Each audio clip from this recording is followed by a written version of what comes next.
Assalamualaikum warahmatullahi wabarakatuh. Waalaikumsalam warahmatullahi wabarakatuh. Makan pecel sama ketimun. Cakep. Jangan lupa sama sayurnya. Cakep. Daripada sobat melamun, mending nonton podcast banyak ilmunya. Mantap. Mantap ya. Emang harus kayak gitu Pak, setiap episode Pak. Oke. Ada pantun terus memang di sini Pak. Oke, halo Sobat ISEF, bertemu lagi di podcast yaitu Podcast Ekonomi dan Keuangan Syariah bersama Departemen Ekonomi dan Keuangan Syariah Bank Indonesia. Jadi podcast ini merupakan media yang membahas perkembangan dan berbagai isu menarik seputar ekonomi dan keuangan syariah di Indonesia. Dalam rangka mendukung peningkatan indeks literasi ekonomi syariah Indonesia. Podcast ini juga merupakan bagian dari Road to ISEF, Festival Ekonomi dan Keuangan terbesar di Indonesia, yaitu Indonesia Syariah Economic Festival atau ISEF yang akan diselenggarakan yang ke-10 kalinya di tahun 2023 ini. Nah, bersama saya nih Raditya Dika. Podcast kali ini kita akan membahas mengenai serba-serbi halal lifestyle bagian yang kedua, yaitu bijak mengelola keuangan secara syariah. Langsung saya kenalin aja ini ada tamu-tamu saya. Yang pertama Bapak Dadang Mulyawan. Pak, boleh dijelaskan posisinya untuk di Bank Indonesia? Oh, sekarang saya ini sebagai direktur di Direktur. Departemen Ekonomi dan Keuangan Syariah Bank Indonesia. Oke, siap. Nanti kita akan ngobrol sama Pak Dadang. Juga ada di sebelahnya Bapak Adi Warman Karim. Halo. Siap. Kalau Bapak ini sebagai pakar ekonomi syariah, betul? Siap. Woi, siap. Oke, kita langsung aja kita mulai ya. Bapak Hadi panggilannya kalau nggak salah. Adi. Bapak Adi. Oh ya, Bapak Adi. Bapak Adi, kita langsung aja nanya ya, bagaimana perspektif keuangan dalam perspektif syariah? Sebenarnya gampang aja tuh. Ya. 3 nih. Kalau memenuhi 3 ini namanya syariah ya. Oke. Pertama kudu halal. Oke. Karena nggak ada syariah kalau nggak halal. Siap. Betul. Benar juga sih. Yang kedua harus toyib. Oke. Karena yang halal makanannya kalau dijatuh ke got dia nggak toyib, jadi harus toyib yang kedua. Oke. Yang ketiga nih yang paling penting harus berkah. Oke. Berkah ini dalam Islam maknanya 4 nih Dit. Yang pertama, kalau kita melakukan suatu amal soleh, maka kita merasa bahagia atas perbuatan amal soleh kita tersebut. Yang kedua, bukan aja kita yang bahagia, tapi orang sekeliling kita juga bahagia. Oke. Yang ketiga, kita merasa mendapat manfaat dari amal soleh yang kita lakukan. Iya. Dan yang keempat, orang sekeliling kita juga merasa mendapat manfaat dari perbuatan baik kita gitu. Oke. Back to you. Oke. Back to you ya. Back to you banget nih Pak. Tapi ya, yang artinya tuh bukan cuman kita yang menerima manfaatnya. Bener banget. Tapi ada elemen orang lain juga merasakan. Iya. Orang lain bahagia dan orang lain ikut mendapatkan manfaat. Karena Rasulullah SAW bersabda, Oke. khairun nas anfa'uhum linnas. Sebaik-baik manusia itu adalah yang paling banyak memberikan manfaat kepada manusia lainnya. Oke. Itu intinya bos. Oke, tapi karena kan banyak kan orang yang pikir di luar sana, ya ekonomi syariah, keuangan syariah itu hanya untuk eksklusif orang Islam tuh. Apa enggak juga? Kagak. Selama memenuhi 3 unsur ini tadi, halal, toyib, sama berkah. Terserah agamanya apa, dia syariah. Keren gak? Berarti inklusif banget ya? Inklusif banget. Oke, gokil. Oke, kita nanya ke Pak Dadang sekarang. Pak Dadang, bagaimana cara seseorang menyikapi pengeluaran tidak terduga? Itu kan sering tuh ya, kadang-kadang kita ngeluarin duit untuk hal-hal yang darurat lah gitu ya. Bagaimana ekonomi syariah memandang hal ini? Oke. Jadi kalau kita cerita mengenai pertanyaannya cukup tricky ya. Iya. Bagaimana menyikapi hal yang tidak terduga. Tapi syariah ini, keuangan syariah ini adalah lebih kepada lifestyle. Oke. Jadi Islam itu sebelum tidak terduga, itu sangat mendorong kita supaya memanage diri kita dengan baik. Jadi nomor 1, kita harus bisa memilah dan memilih. Oke. Apa yang urgent, apa yang basic, mana yang tidak perlu. Karena itu ekonomi syariah itu sangat sejalan dengan ESG sekarang. Reuse gitu kan, recycle, Reduce. ya reduce gitu. Nah, kemudian baru kalau kita sudah berusaha untuk mengamankan diri sendiri, maka kalau ada yang tidak terduga lagi, baru kita ada instrumen yang lain. Oke. Jadi pertama kuatkan diri, coba biasakan membuat planning. Nah kalau ternyata planning itu tidak mampu, baru instrumen, mulai dari instrumen komersial, tersedia. Nanti dengan Pak Adi kita cerita instrumen-instrumennya apa saja. Harus dekat dengan sektorial. Ternyata nggak cukup juga, sampai ada yang kepleset nih. Wah, saya udah usaha masih juga nggak hoki. Ada instrumen untuk mengangkat orang-orang yang di bawah kembali menjadi efektif dan juga produktif, menjadi bagian dari pembangunan kita. Jadi di situ indahnya kenapa jadi inklusif dan kenapa Bank Indonesia kok mau membuat itu, karena ini sejalan dengan menggerakkan ekonomi bangsa sebenarnya. Oke. Berarti kalau sumber dananya sendiri dari mana tuh kira-kira? Kalau misalnya ada apa namanya pengeluaran yang tidak terduga gitu Pak misalnya. Ini gini. Tentunya kalau kita lihat ya, misalkan saya sendiri nih. Dari mana pendapatan saya? Pertama dari gaji dong. Oke. Kita lihat ke yang lebih luas lagi. Lalu bagaimana pengusaha misalkan bisa mendapatkan pembiayaan. Nah ini tentunya resource mobilization ya. Oke. Dari deposit, ada lagi lewat capital market. Dengan instrumen yang betul-betul mendorong sektorial. Itu juga nggak cukup. Misalkan ada orang yang tadinya usaha, tiba-tiba bankrupt. Untuk makan aja susah. Ada zakat dan wakaf yang akan ngangkat dia untuk mendapatkan kembali kesempatan berusaha equal dengan yang lain. Jadi di situ indahnya syariah itu, recycle itu bukan hanya recycle barang, tapi orang juga bisa recycle. Kepleset susah, masa mau minta-minta di jalan, ada instrumennya, bisa ngangkat lagi. Begitu ke atas, masuk sisi komersial yang syariahnya, ngangkat dengan zakat, masuk ke perbankan, capital market, sehingga bergerak lagi semua. Oke, menarik banget ya jawabannya ya. Kita ke Pak Adi nih sekarang nih. Pak Adi, tips yang dapat dilakukan saat kekurangan uang. Ini saya jujur aja ya. Ini kan saya udah ikutan podcast ini, mandu acara ini kan udah lumayan banyak lah beberapa episode ya. Tapi baru kali ini pertanyaannya, tips kalau kurang uang. Ini kayaknya titipan dari kreatif nih Pak. Ya, tanggal-tanggal tua kayaknya. Gini nih Pak Dadang juga ya. Kalau dalam ilmu tasawuf ya.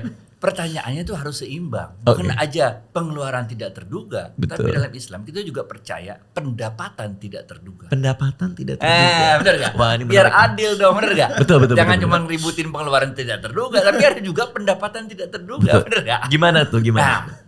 Nah, caranya Tuhan ngasih pendapatan tidak terduga itu, rezeki itu nggak mesti uang. Oke. Iya. Saya kuliah di Amerika, nggak punya uang. Tapi Tuhan kasih rezekinya dalam bentuk beasiswa. Anak saya di Berkeley, nggak punya uang. Tuhan ngasih rezekinya dalam bentuk beasiswa, bener gak? Jadi nggak mesti duit, bener gak? Betul. Dalam Islam juga, kalau kita emang bener nggak punya uang dan kita harus melakukan sesuatu, Tuhan punya banyak cara nolong kita. Kita nggak punya uang untuk beli makanan, Tuhan kasih makanan, diajak teman makan, bener gak? Betul. Iya sih. Iya masalah teman saya dikit sih. Kita nggak punya uang untuk nyewa rumah. Tapi mertua kita baik minjemin rumah dia, bener gak? Jadi ada banyak cara Tuhan untuk bantuin kita mengatasi masalah. Kalaupun suatu saat salah satu cara Tuhan untuk bantuin kita adalah membuka hati orang untuk minjemin kita uang. Itu juga rezeki. Oke. Jadi orang itu hatinya lembut, akhirnya dia mau minjemin kita uang. Dan siapa-siapa yang mau berhutang, ini ada hadisnya nih. Innallaha ma'ad-da'in. Sungguh Allah selalu bersama dengan orang yang berhutang.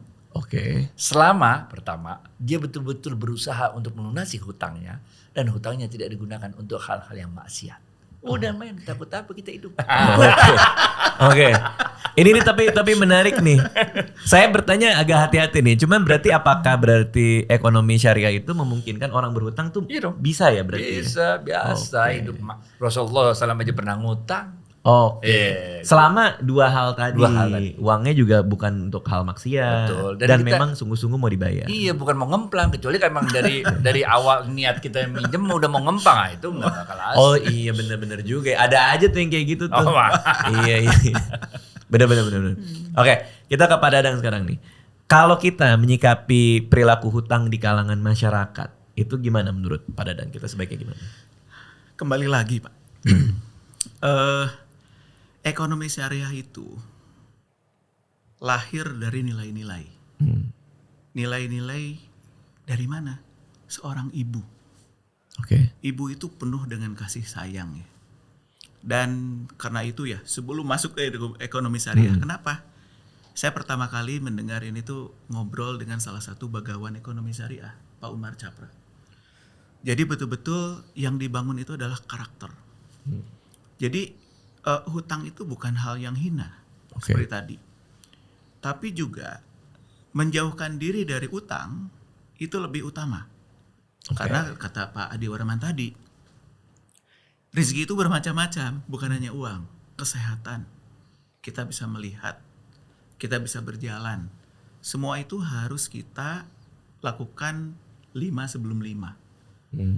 Jadi perilaku nomor 1, kita sehat sebelum sakit. Yang terakhir, kita hidup sebelum mati. Jadi begitu kita bernapas, konsep dari syariah itu adalah produktif dulu. Jadi apapun yang kita lakukan, ada 5 menit gunakan. Ada 10 menit gunakan. Tapi kalaupun itu ternyata tidak cukup, karena kembali lagi, Allah menciptakan keragaman. Keragaman sebagai rahmat. Kadang-kadang Pak Adi Warman dapat rezeki. Saya dapat rezeki. Kalau suatu saat kita hidup dalam keharmonisan, mungkin suatu saat Pak Adi Warman yang berkekurangan. Suatu saat saya berkekurangan juga. Coba kita lihat. Net off ininya, pahalanya banyak banget gitu. Nah, sehingga kembali lagi sebelum menjawab perilaku utang nomor masyarakat. 1 balik lagi pilah dan pilih. Jadi menurut saya kita harus berdakwah. Dakwah di sini untuk seluruh rakyat Indonesia. Nomor 1, wise spending. Wise spending dulu. Karena wants and needs itu beda. Saya butuh makan, tapi saya ingin makan yang sekali suap 1 juta ada. Tapi ada yang menyehatkan. Nah, sehingga ketika utang itu tadi sangat nyambung dengan Pak Adi Warman. Jangan melakukan kemaksiatan. Kemaksiatan ini kan levelnya dari level super sampai level yang deket-deket dengan kita. Contohnya gini, ya kalau punya uang cuma 50.000, jangan nyari yang 100.000 Pak Adi. Tapi kalaupun ada nisabnya, kalau ternyata untuk beli nasi pun gak cukup, itulah utang untuk mempertahankan diri. Atau ketika ingin maju, saya ingin bergerak nih, bisa gak sirkah dulu? Tapi pada saatnya itu utang dengan terpaksa untuk hal yang bermanfaat, baru dibolehkan. Jadi hal itu yang kita kembali lagi, Islam itu penuh dengan berpikir. Termasuk juga bagaimana mensiasati utang. Kembali lagi, ikro dan fikir. Berarti yang pertama banget justru gimana kita meminimalisir kebutuhan hutangnya dulu ya. Kalau tadi saya nyimak jawabannya ya. Dengan bedain want sama needs apa segala macam. Dan 2 tadi. Islam itu membedakan, atau syariah itu membedakan yang mau dan tidak mau. Ada yang mampu tapi tidak mau, itu namanya ngemplang. Tapi kalau orang itu sudah berusaha tidak mampu, maka ekonomi syariah itu sangat berkasih sayang kepada orang yang seperti itu. Oke, siap. Nah, Pak Adi nih, kalau tips mengelola uang ala ekonomi syariah, Tiga. Pertama, selalu merasa cukup. Karena Rasulullah SAW bersabda, orang yang kaya bukanlah orang yang banyak hartanya, tapi orang yang kaya adalah yang punya rasa cukup di dalam dirinya. Itu karakter. Ini yang pertama nih, merasa cukup. Yang kedua, jangan boros-boros pakai duit untuk diri sendiri. Karena Allah mengatakan, yang suka boros-boros untuk dirinya sendiri nih, yang once a minute yang nggak bisa bedain, itu temennya setan. Yang ketiga nih, generous untuk bagi-bagi semua orang lain. Udah gitu aja dah. Karena kalau kita generous bagi-bagi semua orang lain, nanti Tuhan bantuin kita. Iya. Selama kita mau bantuin orang lain, Tuhan akan selalu bantuin kita. Udah gitu aja tipsnya 3, gampang banget. Oke. Tapi bener ya, kalau kita donasi atau bantu orang lain itu rasanya memang beda ya. Yes. Maksudnya kayak ada rasa yang beda gitu ketimbang kita boros untuk hal-hal lain. Ketika kita bantuin orang lain, benar gak? Sebetulnya kita lagi jadi kepanjang tangannya Tuhan Oke. untuk memberikan kepada orang lain. Itu sebabnya kita rasanya bahagia karena at that moment we are acting as God. Oke. Kenapa ya? Rasulullah SAW mengatakan dalam sebuah hadis qudsi, Allah berfirman, amalan yang paling cepat langsung sampai padaku, kata Allah, adalah ketika engkau memasukkan rasa bahagia ke dalam hati orang lain. Itu sebabnya kita tuh dapat duit banyak senang, tapi ngeluarin duit untuk bantu orang lain bahagia. Benar, Beda benar, antara senang sama bahagia. Benar. Karena kebahagiaan itu baru berasa kalau kita bagi sama-sama nggak sih? Ya kan ketimbang untuk diri sendiri gitu. Dan saya tambahin nih Pak Dewarman, yang namanya bagi rizki. Oke. Itu bukan hanya uang lagi. Ini saya terinspirasi dari Pak Adi aja nih. Iya. Kita bisa matematika, bisa ilmu pengetahuan, itu sedekah. Ngajarin Itu orang. membagi. Oke, Kenapa? Ngasih tongkat, dia bisa cari ikan. Iya, betul. Gitu. Oke, kita langsung lanjut lagi ke pertanyaan berikutnya. Lembaga keuangan syariah selain bank itu kan ada beberapa tuh. Iya. Apa perbedaannya dengan lembaga keuangan syariah? Oke. Jadi sebetulnya ada yang fungsinya mirip ya. Kayak bank, ada bank syariah, konven, pilihan. Ada juga insurance, takaful. Ada juga capital market, biasa capital market syariah. Nah, untuk yang sisi komersial ini perbedaannya bahwa setiap transaksi ini memang harus ada kepatuhan terhadap nilai-nilai syariah. Setiap transaksi harus ada barangnya. Semuanya diukur terhadap nilai ekonominya. Dan ada kemanfaatan yang bukan hanya kemanfaatan yang sifatnya wujud ya, atau sisi ekonomi saja. Sekarang bahkan diikuti global initiative juga, ESG, green, eco labeling, semuanya sebenarnya mendekati syariah. Oke. Ada lagi selain yang komersial, yaitu zakat dan wakaf. Nah, ini nggak ada nih di konven. Nah, itu kembali bahwa ekonomi syariah itu melengkapi sistem supaya orang itu tidak selalu dituntut berada di kondisi yang sangat efisien saja. Kadang-kadang kan kita juga sepandai-pandai tupai melompat ya, dia bisa kepleset juga. Sepandai-pandai orang usaha bisa juga kepleset pada saat misalkan ada krisis macam-macam. Nah, ekonomi syariah itu justru melengkapi sistem secara kafah. Jadi orang itu bukan itulah disebut dengan silaturahim ekonomi. Ada orang kadang-kalanya di atas seperti tadi. Pak Dewarman mungkin beliau pada saat di atas, saya yang dibantu. Tapi mungkin sektornya lain suatu saat ada yang di bawah. Sehingga kembali lagi perbedaan jangan memperuncing menjadi permusuhan. Justru Allah itu menciptakan perbedaan sebagai rahmat. Betul. Pada saat di atas jangan lupa bahwa kalian di atas karena didukung sama yang di bawah. Gak mungkin CEO semua kan? Iya betul. Gak mungkin PNS semua. Iya. Pasti harus ada yang di bawah dia. Bener. Nah itu dia. Tapi jangan ini juga ya, maksudnya kayak ya justru karena ada perbedaan itu malah jangan kita beda-bedain orang banget kan. Oh nggak boleh. Iya. Karena itulah sebenarnya memang Allah itu sangat menyukai orang yang kuat tapi pemberi. Oke. Orang yang di bawah tapi sabar. Gimana nggak tentram coba? Betul. Mantap. Iya. Tapi kalau berarti tadi yang saya tangkap tuh ada dua yang tidak ada di lembaga keuangan konvensional. Zakat dan wakaf. Betul. Ada yang lain kah yang tidak termasuk yang konven? Semuanya hampir mirip ya. Oke. Emas. Oh emas, kalau emas instrumen ya. Oh iya, Instrumen Oke. ya. Tapi kalau lembaga dua itu. Oke, Ya. siap. Artinya saya setuju tuh bahwa ini juga dibahas bahwa syariah itu sangat pro terhadap stability. Oke. Jadi artinya itu goyangan tuh pasti ada. Jadi kita nggak mungkin ekonomi syariah itu sangat logik dan natural. Artinya tidak mungkin orang dipaksa pada suatu level berhenti di situ. Pasti ada goyangan. Tapi sangat mendukung seluruh resources digunakan mencapai kestabilan. Kestabilan yang harmonis. Mantap. Oke, kita sekarang ke Pak Adi nih. Di dalam ekonomi syariah dan penerapan halal lifestyle nih ada istilah ZISWAF. Tadi sempat disinggung dikit tuh ya, zakat, infak, sedekah dan wakaf. Bisa dielaborasi lebih jauh lagi nggak? Apa ini? Semuanya itu sebetulnya adalah bentuk kesyukuran kita karena Tuhan udah ngasih kita rezeki. Bentuk kesyukurannya itu bentuknya zakat, infak, sedekah dan wakaf. Zakat adalah yang paling minimalnya, kayak sholat 5 waktu tuh. Paling minimalnya 2,5% lu bayar dah setahun sekali, benar ya? Iya, itu benar. paling minimalnya. Oke.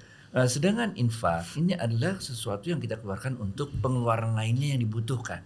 Rasulullah SAW pernah bersabda, apabila engkau memiliki rezeki 4 dinar, 1 dinar engkau infakkan di jalan Allah, 1 dinar engkau gunakan untuk membebaskan seorang budak, 1 dinar engkau sedekahkan untuk orang miskin, dan 1 dinar engkau berikan untuk istrimu, untuk keluargamu, a'azuhum ajran, yang paling besar pahalanya adalah 1 dinar engkau berikan pada istrimu.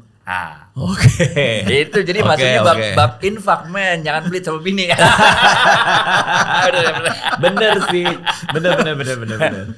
Nah, baru kita masuk yang ketiga, yang keempat adalah wakaf. Wakaf itu adalah kita memberikan sesuatu kepada Tuhan. Misalnya kita punya mobil apa segala macam, kita berikan wakaf, itu artinya kita berhenti memiliki harta tersebut. Ini buat kepentingan Tuhan lagi. Jadi nggak bisa diwarisin, nggak bisa dijual beli.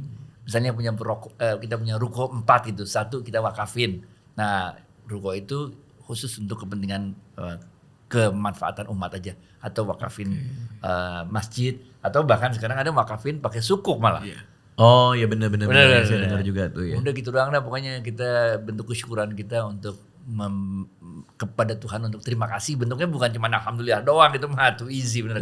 Tapi dalam bentuk kita juga membagi harta kita kepada orang-orang lain. Oke, berarti itu termasuk levelnya kan, maksudnya kayak orang kalau misalnya udah mampu di zakat kan, wajib kan zakat kan, dia naik terus sampai akhirnya ke wakaf, atau emang bisa dilakukan juga sih, bisa semuanya, bahkan ya. Ntar tapi jangan disalahin ya. Para sahabat itu, ada beberapa sahabat yang jarang bayar zakat.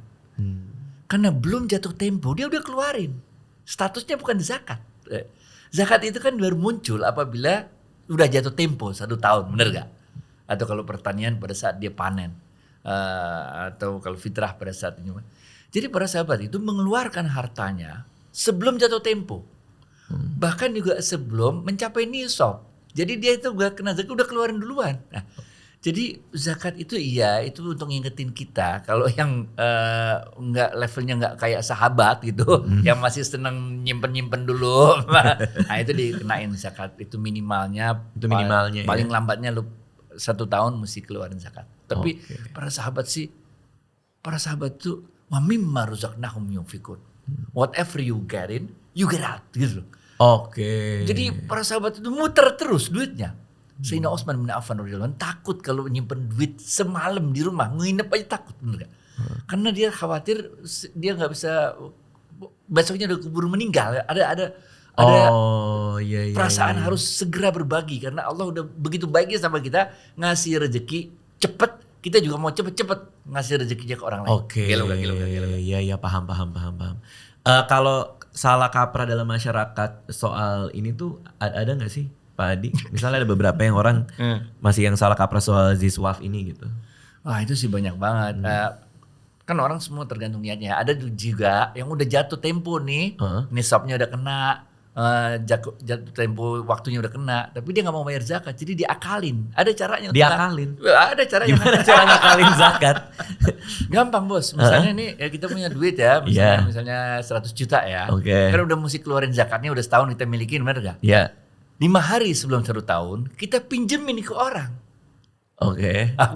Sehingga nggak mencukupi lagi anunya. Karena duitnya katakanlah 50 juta dipinjemin. Jadi dia bayarnya cuma dari 50 juta itu yang sisa. Mending atau dia pinjemin aja semuanya 99 juta, bener gak?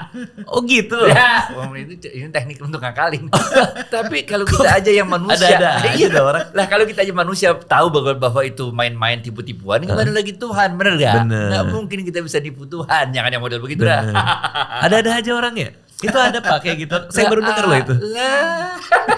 Ada aja bener-bener ya. Kalau- itu jadi pakai teori-teori accounting kan berarti kan? Iya, Kayak wah ini kalau duit aset dikit- saya segini gitu kan. Kalau kita ngelihat duit jatuh di jalan 10.000, kita nggak ngambil, bener nggak? Iya. Tapi kalau yang jatuh 100 juta kita ambil kan, sama juga gitu. Kalau kita bayar zakatnya kecil ya kita bayar, tapi itu ligiran hitung-hitungan bayar zakatnya yang gede ya kita akalin dikit. Astagfirullahaladzim, bener ya? Seharusnya nggak boleh lah. Nggak ya. boleh, nggak Iya, boleh. Iya. Ada lagi yang mungkin Udah itu aja dah. Tapi saya tambahin Iya, mungkin boleh. gini. Karena dalam prinsip ekonomi syariah itu ya, sebetulnya apa sih sebenarnya zakat itu ya, selain ada dimensi sosial. Sebenarnya itu ada di dalam teori ekonomi modern ya, bahwa semua harta itu akan optimal ketika dia berada dalam sirkulasi. Oke. Jadi kalau dalam teori ekonomi itu perbedaan antara stock flow namanya ya. Jadi kalau duit itu berhenti di kita, maka ada taxnya. Taxnya itu adalah zakat. Tapi ketika dia masuk ke perekonomian, menggerakkan, maka bergeser bayar zakatnya itu bukan dari stok, tapi daripada ekses produksi. Yang jumlahnya itu akan lebih rendah dibandingkan. Nah, kalau tadi akal-akalan, tapi sebenarnya itu circumvent dari suatu prinsip yang sangat mulia sebenarnya. Bahwa setiap apa yang kamu, atau apalagi potensi-potensi ekonomi, harus berhasil guna untuk masyarakat. Sehingga tadi nyambung lagi tadi dari Pak Adi Warman, sebaik-baiknya orang adalah orang yang bermanfaat bagi manusia lain, termasuk hartanya. Benar. Nah, dalam ekonomi modern itu disebut dengan saving investment. Oke. Orang nyimpen di bank, berputar. Tapi kalau dia berhenti, dia kena tax, begitu. Oke. Nah, yang kedua, yang namanya akal-akalan itu ada dua, dari sisi pembayarnya, dari sisi penerima. Oke. Nah, dalam syariah itu janganlah orang masih produktif terus pura-pura jadi evergreen ya, begini terus. Jadi kita harus upper hand, jangan lower hand. Ya. Nah, jangan aduh saya karena males ya, saya minta aja. Padahal itu kakimu kemana, tanganmu Oke, kemana bisa itu bergerak. paham. Oh iya, yang pura-pura buntung.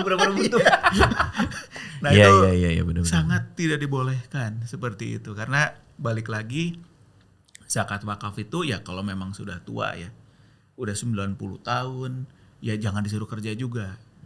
Tapi juga zakat wakaf itu suatu mekanisme supaya apa? Sekarang seperti contoh, banyak suatu negara ya, termasuk di Indonesia, Oke.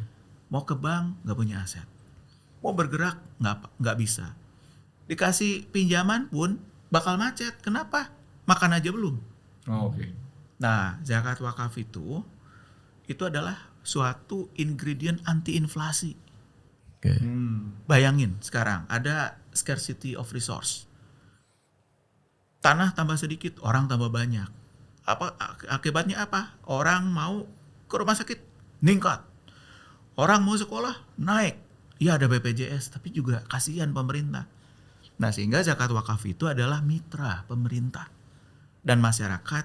Suatu saat ini pemerintah kewalahan, ada zakat wakaf, banyak rumah sakit, termasuk sekolah. Loh, tanahnya nggak perlu dibeli, bangunannya wakaf, sehingga apa? Cost-nya turun, sehingga apa? Basket dari komoditi yang bisa menyebabkan kenaikan inflasi jadi balik turun ke bawah. Nah, Oke. itu Bank Indonesia seneng banget gitu. Oke. Jadi nggak lagi. Operasinya gimana? Loh ini harganya udah turun. Gitu. Kalau yang jawab dokter lain. Berarti implikasinya ke makroekonomi itu ini juga ya, berpengaruh juga ya. Sangat efektif. Jadi artinya kalau bahasa ininya ya, bahasa Sundanya ya. Zakat wakaf ekonomi syariah itu efektif membangun fundamental, mengangkat competitive edge Indonesia. Oke. Dan kalau yang saya tangkap tadi adalah ini masalah intensi niatnya juga ya dari orang yang bayar zakat maupun yang nerima. Betul. Yang penting kan kita ada rasa keadilan nih di diri kita nih, bukan karena mau ngakal-ngakalin. Yang terima pun juga jadi diada-adain alasan buat nerima gitu kan maksudnya ya. Itu balik lagi ke yang tadi argumen saya di awal. Ekonomi syariah adalah ekonomi ibu, bahasa ibu. Oke. Sehingga pernah ada sesuatu yang bilang ya, Kalau seseorang mau menghancurkan suatu bangsa, rusak wanitanya. Oke. Kenapa? Saya masih ingat kalau dulu masih ada cerita-cerita kalau buang pisang, buang kulit pisang jangan sembarangan. Nanti kepleset. Itu nilainya luar biasa. Artinya sejak kecil kita didorong untuk apa? Care yang lain. Jangan mencelakakan, bantu yang lain. Terus bukan yang congkak, bukan yang sombong. Mungkin kita ketahuan umurnya tuh. happy ya. Tapi artinya dari dalamnya itu kita dibentuk dulu. Nah inilah ekonomi syariah yang sebenarnya. Oke. Wah, ini seru banget obrolan kita hari ini ya sama Pak Dadang sama Pak Adi ya. Ada manfaatnya mudah-mudahan buat kita semua, ada yang bisa dibawa pulang juga untuk diambil sebagai pelajaran. Dan yang penting jangan lupa juga untuk follow media sosial ISEF di bawah ini nih untuk mendapatkan informasi terupdate tentang ekonomi dan keuangan syariah. Nah, kita tutup pakai pantun nih. Pergi ke taman bersama si Anya. Cakep. Pulang bareng si Tantri. Cakep. Kacau. Jadi kenapa tiba-tiba ada 2 orang ini? Si Anya gimana nih? Di taman nih sendirian. Terima kasih atas perhatiannya. Kami pamit undur diri bersama Bank Indonesia. Mendorong pengembangan ekonomi dan keuangan syariah Indonesia yang membawa kebaikan untuk semua. Sampai jumpa dan salam ISEF 2023. Wassalamualaikum warahmatullahi wabarakatuh. Waalaikumsalam. Thank you.